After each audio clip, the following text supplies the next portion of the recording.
guys, welcome back to Come Style Reviews. What we're taking a look at is FansHobby's MB04 Master Builder Series, Gunfighter 2, Laser Prime. Taking a look at its accessories. Comes with a noticeable increase on accessories compared to Arc Enemy over there, which is Scourge, Nemesis Convoy. So he comes with a traditional Prime Blaster, the, I guess, double-barreled blaster, as well as a sword. He's about 9.5 inches tall. But Arc Enemy just came with the sword. Now, apparently these weapons are going to be released for Arc Enemy in a set with his trailer. So it's going to be kind of an all-inclusive thing. I guess that Gunfighter is supposed to have a trailer as well. I'm going to guess that one doesn't come with the weapon since he already comes with them. But, yeah. Alright, now we're about to look at some more differences between Gunfighter and Arc Enemy. This one actually has an opening chest with a matrix.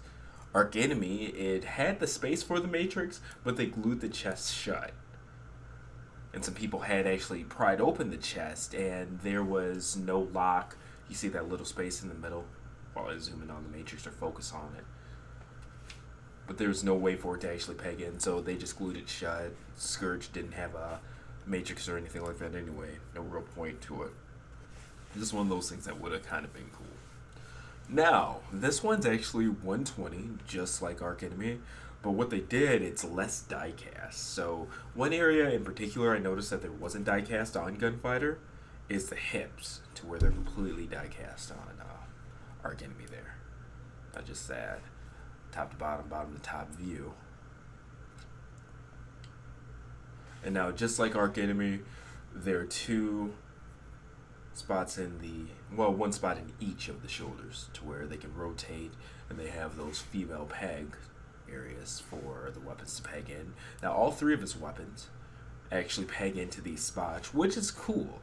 I like that there are options for each of the weapons. It'd be kind of cool if... I wish they would have done something on the top of the cap, that backpack he has there, to maybe where the weapons can peg in back there, because it'd be kind of cool to have a sword holster on his back, you know, give it that diagonal look, like it's slung. But they peg in really easy. Even though they peg in easily, they're pretty exact, and since those parts rotate there, just make sure to peg them in straight forward, or else they'll start to rotate back down and things like that, because they don't lock in place. It's just friction that keeps him around. And that's how he looks. Now the sword and his traditional blaster look a lot better than the double barrel. The double barrel is pretty thick, so it has to kind of be offset there at that angle. Just going ahead and taking a look at his posability here. Now the posability is alright on this guy. I love that he has like the ab crunch and stuff like that. But his shoulders in particular really just keep him from doing a lot with his arms. And he has a generally, I guess, stumpy look to him that even the G2 toy didn't have. So even though he's masterpiece scaled and stuff like that, there's a bit about the, I don't want to call it fit and finish, because, you know, it's shiny, it's, you know, well built, stuff like that, but it's just something about it that doesn't have that really refined, classy, you know, this is masterpiece toy, this is my definitive Laser Prime display, like that kind of look, you know. This is really, it's not necessarily like an upsized G1 toy, but it's a little bit too simplistic for my taste. Same problem that I had with Arc Enemy, but this time in red and gray. Now, I've always wondered about this one. The Nemesis Convoy, and I'm just posing around, so I'm going to ramble here for a minute. But the Nemesis Convoy, that mold was used in Robots in Disguise or Car Robots, depending on, you know, I guess where you're located or what you prefer to watch. But the protagonist was Fire Convoy, which was the fire truck and stuff like that. And I loved it. I loved the combination with Ultra Magnus and things like that. But I kind of wonder what it would have been like if Laser Prime was actually a canon storyline bot, like in Car Robots or something like that, instead of Fire Convoy. Because even though the fire truck was cool, I actually like this design a lot better.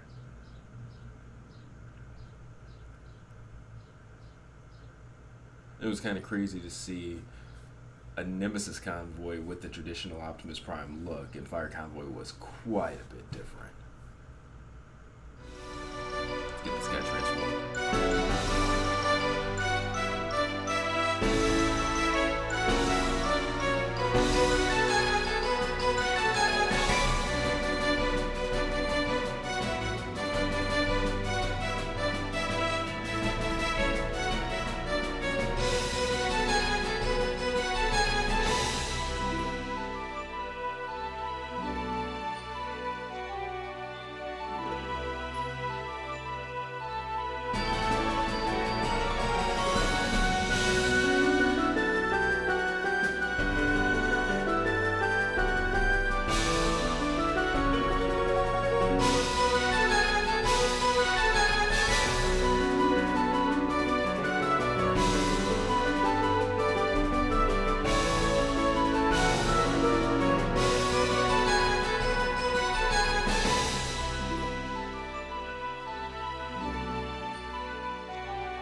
Alright, here it is in truck mode.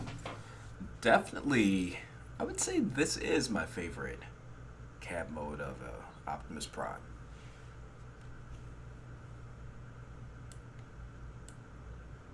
I'm not a truck guy, not a semi-truck guy or anything like that, but I like this cab style quite a bit. And it's got rubber wheels, they all roll. I mean, it's functional as you can get. Now, they did make some changes to this. Alright. So if you look at the windshield, it has a divider in the middle, as well as 2 windshield wipers. And on the front fenders there, you'll see the fog lights.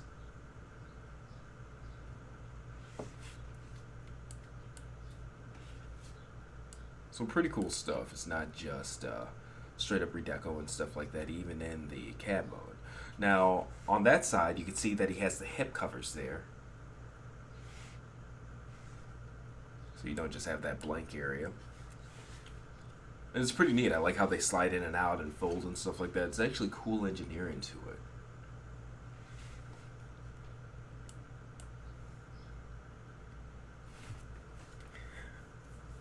And overall, it's nice. It's cool that FansHobby seems to listen to fans quite a bit, and not just, stupid recommendations or things like that. They seem to take things into account and see what they can do.